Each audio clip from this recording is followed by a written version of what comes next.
Hello mga best, shoutout sa inyo. Hello ma'am, may nakachat po akong afam, taga France. 1 week pa lang po kaming nagkakilala.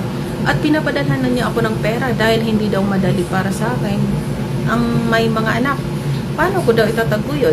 Nagtataka nga po ako. Seryoso po ba yung ganitong afam? Yes, seryoso yan best. Pero hindi natin alam kung anong klaseng seryoso. Seryoso na naawa siya sa'yo, sa sitwasyon mo, at kaibigan lang ang gusto niya sa'yo, or seryoso siya dahil gusto kanyang maging asawa. So, tanungin mo rin siya, best. Sabihin mo sa kanya, I am here to find my future husband. I am not here to play game or to just, I don't want to waste my time. Ganun. Prangkahin mo yan siya, best. Siyempre, pag-aralan mo muna yan kasi 1 week pa lang naman. Pero dapat alam ni Afam na asawa ang hanap mo. Maging thankful ka rin sa kanya dahil hindi lahat ng Afam na papatol sa atin ay magbigay ng pera, may ganun.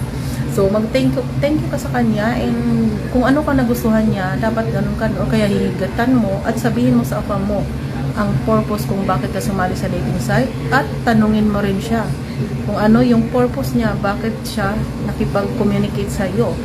At sabihin mo rin sa kanya, kung hindi man siya nagbanggit tungkol sa gusto niya mag-asawa, sabihin mo rin sa kanya, what are really your purpose of joining dating site, or what is your purpose of talking to me or helping me?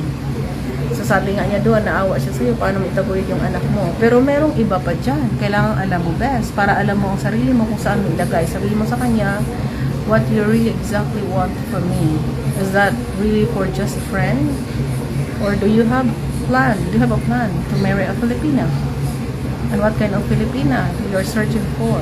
Ganon, sabihin mo sa kanya. So, alam mo na kung saan mo ilagay ang sarili mo. Kasi kung sabihin niya pa na, I just want you to be a friend. O, diba? Kaya may a friend lang pala eh. Kaya alam mo na, ilayo-layo mo na yung sarili mo. Hindi ka na mag-expect masyado. So, dapat alamin mo best. Prangkahin mo si Afam kung ano yung gusto mo, kung bakit ka sumali sa dating site.